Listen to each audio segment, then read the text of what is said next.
Welcome to Sweetened Condensed Movies, where we aim to include the small details while still giving a condensed story. Please be sure to like, subscribe and comment. Today's story is the 1994 blockbuster The Shawshank Redemption. It starts with our protagonist, Andy Dufresne, sitting in a car, staring at a house late one night. He looks clearly distressed as he unwraps a handgun and loose ammunition, then takes a sip of alcohol. We next see Andy on trial for the murder of his wife and her lover. They discuss how Andy's wife was caught cheating.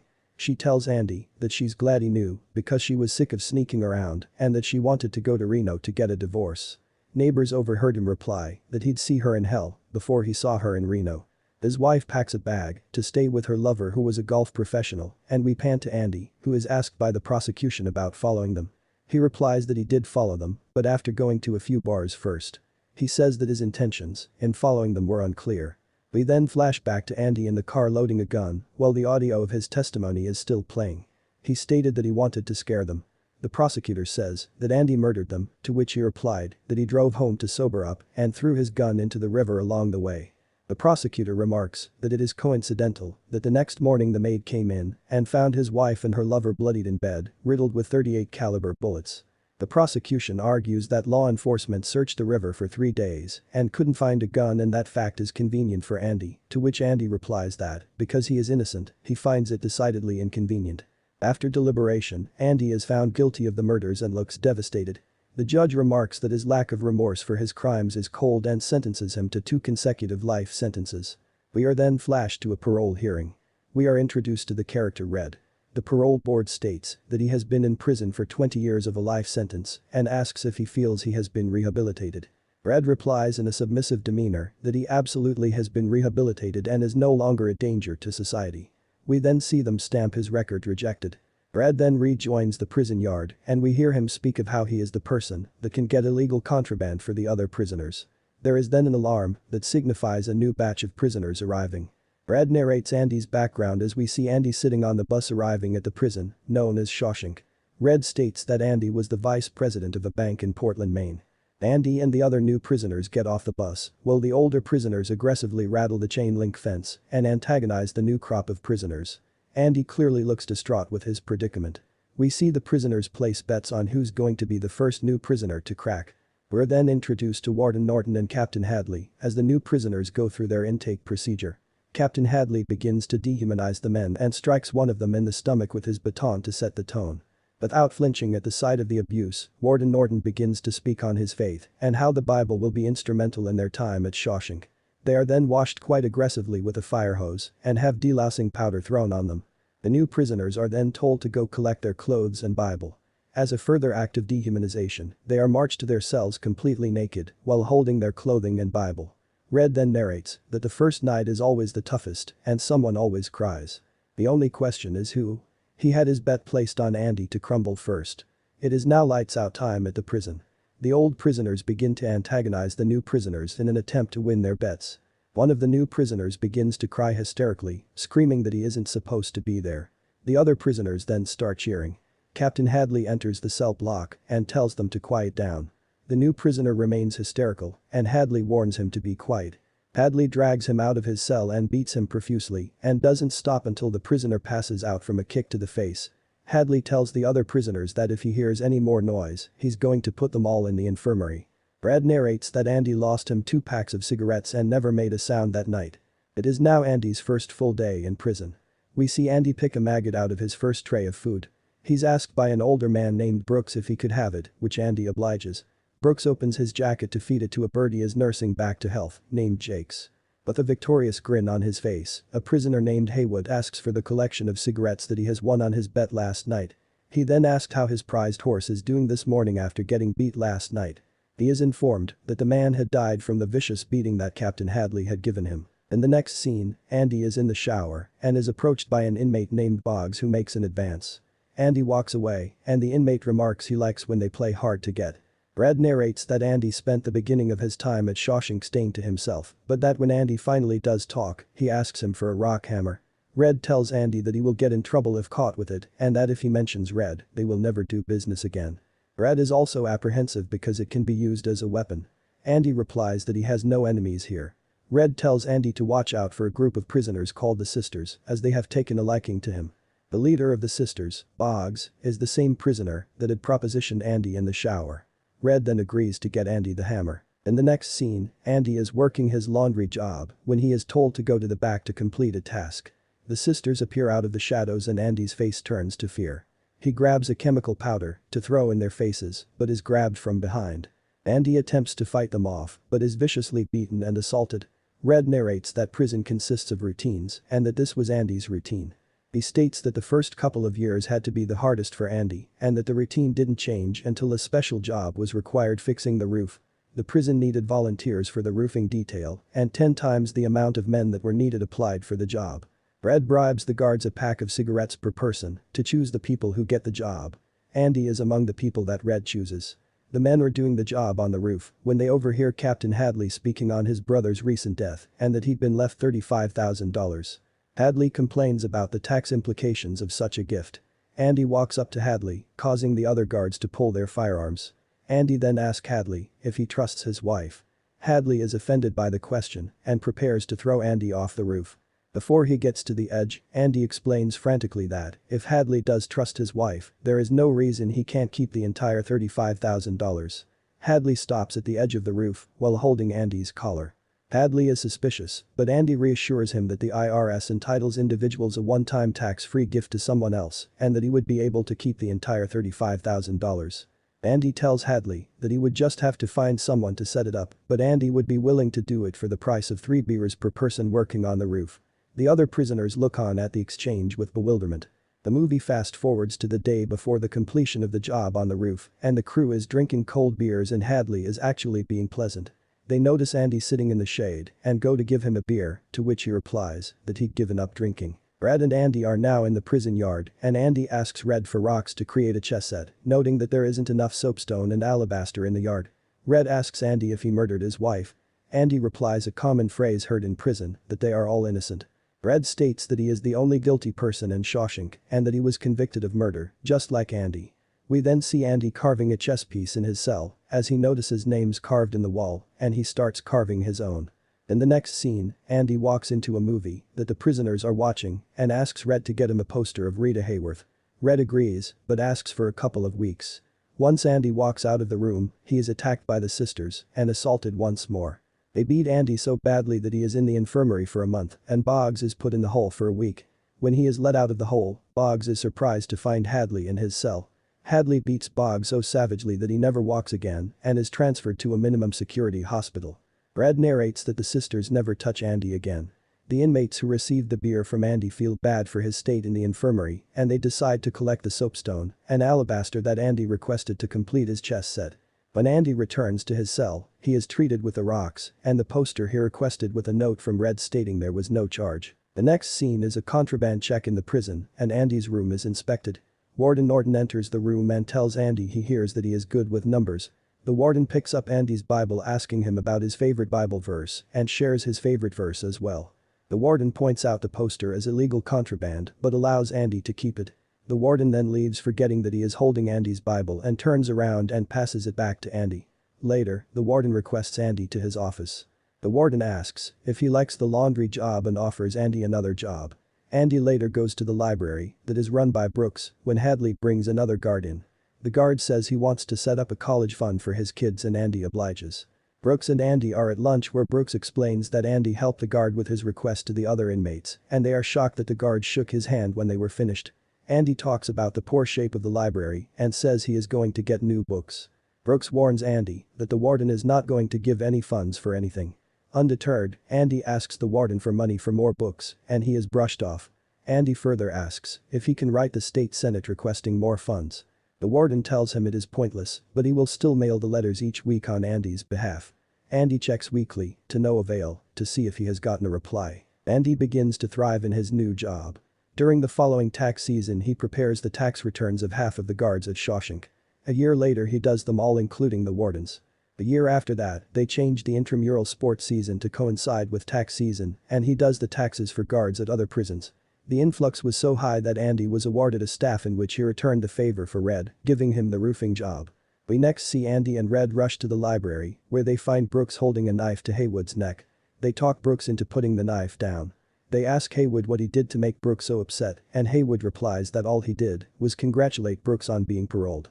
Brooks cries that he doesn't want to leave.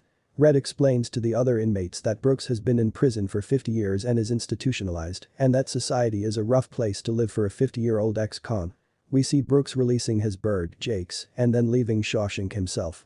Brooks talks about his experience on the outside in a letter that is read aloud by the prisoners. He speaks of how fast-paced the world has gotten and that he lives in a halfway house with a job bagging groceries that is degrading and hurts his hands. He says he spends his free time feeding birds, wishing Jakes would show up, and that he also has trouble sleeping. He contemplates robbing his job to go back to Shawshank, but feels he is too old and writes that he has decided not to stay anymore. We see Brooks stand on a table to carve his name in the molding of the boarding house. He then puts a rope around his neck and kicks the table from under himself to end his suffering. We next see Captain Hadley upset while handing Andy a letter. The letter states that Andy has been gifted $200 along with used books and records from libraries across the state. They ask him to stop sending letters, but Andy says he'll start sending 2 a week instead. Annoyed by the mess, Hadley tells Andy to get all the books put in the library quickly. When the guard overseeing Andy goes to use the restroom, Andy locks him in. Andy then locks the door of the room they are in and starts playing a record of 2 women singing opera. He then plays the record over the loudspeakers of the entire prison. The warden and Hadley show up and through the glass door tell Andy to cut it off. He turns up the volume of the record player and Hadley breaks the glass to open the door. Andy is given 2 weeks in the hole, but when he gets out, he tells the other prisoners it was the easiest time he has ever spent because he had Mozart in his head. In the next scene we see Red in a parole hearing. He speaks softly as if he already knows nothing good is going to happen. He says he is rehabilitated and not a threat to society, but is still rejected. We then see Andy go into his cell, and a poster of Marilyn Monroe is on his bed with a note from Red congratulating him in his 10-year anniversary at Shawshank. We pan to the library being renovated as the state senate has finally appropriated $500 a year for the library. Red says that Andy is able to stretch the budget tremendously, and Shawshank has the greatest prison library in all of New England. They name the library in honor of Brooks. The warden begins a program of renting out the prisoners for labor outside of the prison. Red states that it begins to make the warden a fortune. The other contractors in town complain because he can undercut everyone else with cheap labor. The contractors begin to bribe the warden so that he would not bid on contracts and he begins to make even more money. Andy launders the money for the warden and tells Red that Shawshank has a river of illegal money flowing through it. Red warns Andy to be careful and Andy replies that he and the warden are safe from prosecution because he has put it all in the name of a man named Randall Stevens who doesn't exist. The new batch of prisoners are bussed into Shawshank and we are introduced to Tommy. Tommy is young and has been in and out of prison since he was a teenager. He is charismatic and the prisoners take a liking to him immediately. Tommy and Andy build a relationship as Tommy asks for his help in getting his GED. We then see Andy giving Tommy his GED exam. When Tommy is finished he is angry. He storms off after throwing away his exam and says he did not do well. Andy takes the exam out of the trash and submits it unbeknownst to Tommy. After the test, Red consoles Tommy and informs him that Andy was convicted of murder. Tommy's eyes light up when Red mentions that the man Andy was convicted of murdering along with his wife was a professional golfer. Tommy tells Andy and Red that in one of his prior stints in prison, his cellmate confessed to following a golfer to his home, then murdering him and a woman he was with. He also said that it was pinned on some hotshot banker. Andy tells the warden and asks to see a lawyer for an appeal. The warden refuses, but Andy attempts to reassure him that he will not mention the money as they are both legally liable. The warden is furious that Andy mentioned the money and gives him a month in the hole. While Andy is in the hole, Tommy is surprised to receive his GED test results in the mail and is even more surprised that he passed. The guards who have grown a respect for Andy over the years give Andy this news while he's in the hole. We then see Tommy being asked by a guard to meet the warden outside. Tommy is skeptical because it is night. The warden questions Tommy about the truthfulness of his story regarding Andy's innocence and asks Tommy if he is willing to testify. Tommy confirms both his honesty and willingness to testify. The warden then signals to the tower and Tommy is shot and killed by Captain Hadley. We are taken to the warden arriving at the hole. He tells Andy that it broke Hadley's heart to shoot Tommy and that it is inconceivable that he would try to escape with less than a year left. Andy doesn't believe him and tells him that he is going to quit laundering money for the warden. The warden angrily tells Andy that nothing will change in their arrangement and that he will destroy the library and burn the books if he doesn't continue doing his bidding. He then gives Andy another month in the hole to reconsider. Once Andy gets out the hole, we see him discussing his innocence with Red.